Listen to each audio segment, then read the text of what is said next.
Hello friends, welcome to 5 second GK. இந்த வீடியோவில் மத்திய பட்ஜெட் 2026 தான் பார்க்க போகிறோம். ப்ரீவியஸ் வீடியோவில் கேட்ட கொஸ்டின்கான கரெக்ட் ஆன்சர் இரத்த வெள்ளை அணுக்கள். கரெக்டாக பதில் சொன்ன 5 செகண்ட் ஜிகே நண்பர்கள் அனைவருக்கும் வாழ்த்துக்களை தெரிவிச்சுக்கிறோம். இந்த வீடியோவில் மத்திய பட்ஜெட் 2026 பட்ஜெட் ஜிகே கொஸ்டின்ஸ் பார்க்கலாம். இதிலிருந்து 1 or 2 கொஸ்டின்ஸ் அப்கமிங் எக்ஸாம்ஸில் எதிர்பார்க்கலாம். இந்த வீடியோ உங்களுக்கு ரொம்பவே யூஸ்ஃபுல்லாக இருக்கும். தொடர்ந்து 9 முறை மத்திய பட்ஜெட்டுகளை தாக்கல் செய்த நிதியமைச்சர் யார்? விடை நிர்மலா சீதாராமன். 2026-27 நிதியாண்டுக்கான மத்திய பட்ஜெட்டை மத்திய நிதியமைச்சர் நிர்மலா சீதாராமன் நாடாளுமன்றத்தில் தாக்கல் செய்தார். இதன் மூலம் தொடர்ந்து 9வது முறையாக பட்ஜெட்டை தாக்கல் செய்து புதிய சாதனை படைத்தார் நிர்மலா சீதாராமன். நாட்டின் நிதியமைச்சராக தொடர்ந்து நீண்ட காலம் பதவி வகிப்பவர் என்ற பெருமைக்கு உரியவர் நிர்மலா சீதாராமன் ஆவார். 2017-18 நிதியாண்டில் மத்திய நிதியமைச்சராக இருந்த அருண் ஜேட்லி நிதிநிலை அறிக்கை தாக்கல் செய்யும் தேதியை பிப்ரவரி 1 நிர்ணயித்தார். 2026-27 நிதியாண்டுக்கான மத்திய பட்ஜெட் ஞாயிற்றுக்கிழமை தாக்கல் செய்யப்பட்டது. முதல் முறையாக 28-2-1999 யஸ்வந்த் சின்ஹா ஞாயிற்றுக்கிழமை அன்று மத்திய பட்ஜெட்டை தாக்கல் செய்திருந்தார். 2026-27 நிதியாண்டுக்கான மத்திய பட்ஜெட்டை தாக்கல் செய்த நிர்மலா சீதாராமன் எவ்வளவு நிமிடங்கள் உரையாற்றினார்? விடை 85 நிமிடங்கள். 2026-27 நிதியாண்டுக்கான மத்திய பட்ஜெட்டை புதிதாக கட்டப்பட்ட நிதியமைச்சக அலுவலகமான கடமை பவனில் நிர்மலா சீதாராமன் தாக்கல் செய்து 85 நிமிடங்கள் உரை நிகழ்த்தினார். மத்திய பட்ஜெட் தாக்கலின் போது தமிழகத்தின் நெசவுத்திறனுக்கு அடையாளமான காஞ்சிபுரம் பட்டுப்புடவையை நிர்மலா சீதாராமன் அணிந்திருந்தார். 2026-27 நிதியாண்டுக்கான மத்திய பட்ஜெட்டின் முக்கிய கடமைகள் யாவை? விடை மேற்கண்ட அனைத்தும் நிலையான பொருளாதார வளர்ச்சியை வேகப்படுத்தி நிலைநிறுத்துதல், எதிர்பார்ப்புகளை பூர்த்தி செய்தல், திறன் கட்டமைப்பு, அனைவரின் ஒத்துழைப்புடன் அனைவருக்குமான வளர்ச்சி. 2026-27 நிதியாண்டுக்கு தாக்கல் செய்யப்பட்ட மத்திய பட்ஜெட்டின் மதிப்பு? விடை ரூபாய் 53.47 லட்சம் கோடி. 2026-27 நிதியாண்டுக்கு மொத்தம் ரூபாய் 53.47 லட்சம் கோடி மதிப்பிலான பட்ஜெட் தாக்கல் செய்யப்பட்டது. 2025-26 பட்ஜெட் மதிப்பை ஒப்பிடுகையில் இது 7.7% அதிகமாகும். 2026-27 நிதியாண்டுக்கான கடன் அல்லாத வருவாய் ரூபாய் 36.5 லட்சம் கோடியாகவும் மத்திய அரசின் நிகர வருவாய் ரூபாய் 28.7 லட்சம் கோடியாகவும் மதிப்பிடப்பட்டுள்ளது. 2026-27 நிதியாண்டில் மத்திய அரசுக்கு ஏற்படும் நிதி பற்றாக்குறையை சமாளிக்க ரூபாய் 17.2 லட்சம் கோடி கடன் வாங்க மத்திய அரசு திட்டமிட்டுள்ளது. 2026-27 நாட்டின் ஜிடிபி ரூபாய் 393 லட்சம் கோடியாக மதிப்பிடப்பட்டுள்ளது. 2026-27 நிதியாண்டுக்கான மத்திய பட்ஜெட்டில் 16வது நிதிக்குழுவின் பரிந்துரைப்படி மாநிலங்களுக்கான நிதி பகிர்வு எத்தனை சதவீதமாக உள்ளது? விடை 41%. 16வது நிதிக்குழுவின் தலைவர் அரவிந்த் பனகாரியா. 2026-27 நிதியாண்டுக்கான மத்திய பட்ஜெட்டில் அறிவிக்கப்பட்ட அரிய கனிம வள மண்டலங்கள் எங்கு அமைக்கப்பட உள்ளது? விடை ஒடிசா, தமிழ்நாடு, கேரளா, ஆந்திரா.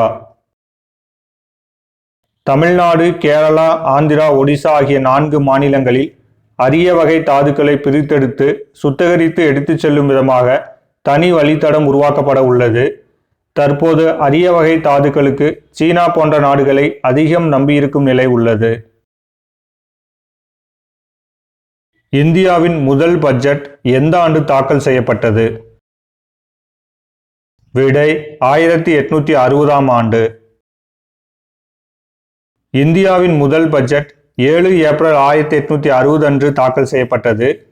இந்தியாவின் முதல் பட்ஜெட்டை பிரிட்டிஷ் கிழக்கிந்திய நிறுவனத்தின் அதிகாரியும் ஸ்காட்லாந்தைச் சேர்ந்த பொருளாதார நிபுணருமான ஜேம்ஸ் வில்சன் தாக்கல் செய்தார். இந்திய அரசியலமைப்பின் எந்த சட்டப்பிரிவு மத்திய வரவு செலவு திட்டத்தை பாராளுமன்றத்தில் தாக்கல் செய்வது பற்றி கூறுகிறது? விடை ஆர்டிகல் 112. மாநில அரசின் வரவு செலவு திட்டம் பற்றி கூறும் சட்டப்பிரிவு 202. இந்திய அரசானது ரயில்வே நிதிநிலை அறிக்கையை மத்திய நிதிநிலை அறிக்கையுடன் இணைத்து செயல்படுத்த துவங்கிய நிதியாண்டு? விடை 2017-18. 92 ஆண்டுகளாக ரயில்வே பட்ஜெட் தனியாக தாக்கல் செய்யப்பட்டு வந்த நிலையில் 2017ஆம் ஆண்டில் ரயில்வே பட்ஜெட் பொது பட்ஜெட்டுடன் ஒன்றிணைக்கப்பட்டது. கீழ்கண்டவற்றுள் வரவு செலவு திட்ட தயாரிப்பில் சம்பந்தப்படாதவை எவை? விடை நிதி ஆணையம். ஆண்டு நிதி அறிக்கையை பாராளுமன்றத்தில் யார் அறிமுகப்படுத்துகிறார்? விடை ஜனாதிபதி. சுதந்திர இந்தியாவின் முதல் பட்ஜெட்டை தாக்கல் செய்த நிதி அமைச்சர் யார்? விடை ஆர்.கே. சண்முகம் செட்டி. இவர் 26 நவம்பர் 1947 அன்று சுதந்திர இந்தியாவின் முதல் பட்ஜெட்டை தாக்கல் செய்தார். மத்திய பட்ஜெட்டை அதிக முறை தாக்கல் செய்த நிதி அமைச்சர் யார்? விடை மொரார்ஜி தேசாய். இவர் 10 முறை மத்திய பட்ஜெட்டை தாக்கல் செய்துள்ளார். மத்திய பட்ஜெட் தாக்கலின் போது நீண்ட பட்ஜெட் உரை நிகழ்த்திய நிதியமைச்சர் யார்? விடை நிர்மலா சீதாராமன். நிதியமைச்சர் நிர்மலா சீதாராமன் 2020ஆம் ஆண்டு பட்ஜெட் தாக்கல் செய்த போது 2 மணி நேரம் 42 நிமிடங்கள் உரையாற்றினார். சொற்கள் அடிப்படையில் நீண்ட பட்ஜெட் உரை நிதியமைச்சர் மன்மோகன் சிங். முதல் காகிதமில்லா பட்ஜெட் தாக்கல் செய்யப்பட்ட ஆண்டு? விடை 2021. மத்திய பட்ஜெட் 2026-27இன் முக்கிய அம்சங்கள். மத்திய பட்ஜெட்டில் தனிநபர் வருமான வரி விகிதங்களில் எந்த மாற்றமும் செய்யப்படவில்லை. ரூபாய் 4 லட்சம் வரை ஆண்டு வருமானம் கொண்டவர்களுக்கு வரி விதிக்கப்படவில்லை. பழமையான 1961ஆம் ஆண்டு வருமான வரி சட்டத்துக்கு மாற்றாக புதிய வருமான வரி சட்டம் 2025 வரும் 1 ஏப்ரல் 2026 முதல் அமல்படுத்தப்பட உள்ளது. மத்திய பட்ஜெட்டில் அதிகபட்சமாக பாதுகாப்பு துறைக்கு ரூபாய் 7,84,678 கோடி ஒதுக்கப்பட்டது. 2 மூன்றாம் நிலை நகரங்கள், கோயில் நகரங்கள் ஆகியவற்றை மேம்படுத்த நகர்ப்புற பொருளாதார பிராந்திய திட்டம் செயல்படுத்தப்படும். இதற்காக தலா ரூபாய் 5,000 கோடி ஒதுக்கப்பட்டுள்ளது. நகர்ப்புற பொருளாதார பிராந்திய திட்டத்தில் தமிழகத்தில் கோயம்புத்தூர், ஈரோடு, திருப்பூர் இடம்பெற்றுள்ளது. ரயில்வே துறைக்கு மத்திய பட்ஜெட்டில் ரூபாய் 2,77,380 கோடி ஒதுக்கப்பட்டுள்ளது. 7 அதிவேக ரயில் வழித்தடங்கள் அமைக்கப்பட உள்ளது. அவை Chennai to Bengaluru, Chennai to Hyderabad, Pune to Hyderabad, Bengaluru to Hyderabad, Bengaluru to Varanasi, Varanasi to Siliguri. அணுமின் உற்பத்தி திட்டங்களுக்கு தேவைப்படும் பொருள்களின் இறக்குமதிக்கு அடிப்படை சுங்க வரியிலிருந்து அளிக்கப்பட்ட விலக்கு 2030ஆம் ஆண்டு வரை நீட்டிக்கப்பட்டுள்ளது. புற்றுநோய் சிகிச்சையில் பயன்படுத்தப்படும் 17 உயிர்காக்கும் மருந்துகளுக்கு சுங்க வரியிலிருந்து விலக்கு அளிக்கப்பட்டுள்ளது. பாரம்பரிய மருத்துவ ஆராய்ச்சிகளை வலுப்படுத்தும் நோக்கில் நாட்டில் புதிதாக 3 அகில இந்திய ஆயுர்வேத நிறுவனங்கள் அமைக்கப்பட உள்ளது. மக்கள் தொகை கணக்கெடுப்பு தொடர்பான பணிக்கு ரூபாய் 6,000 கோடி ஒதுக்கீடு செய்யப்பட்டுள்ளது.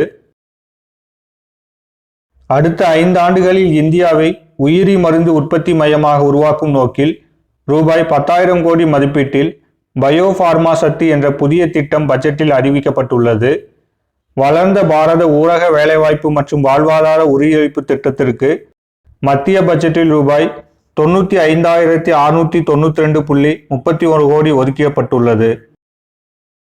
ஆதிச்சநல்லூர், லோத்தல், தோலவீரா, சாரநாத், ராகிஹார்கி, ஹஸ்தினாபூர் மற்றும் லே உள்ளிட்ட 15 தொல்லியல் அகழ்வாய்வு பகுதிகளை கலாச்சார மையங்களாக மேம்படுத்த முடிவு செய்யப்பட்டுள்ளது.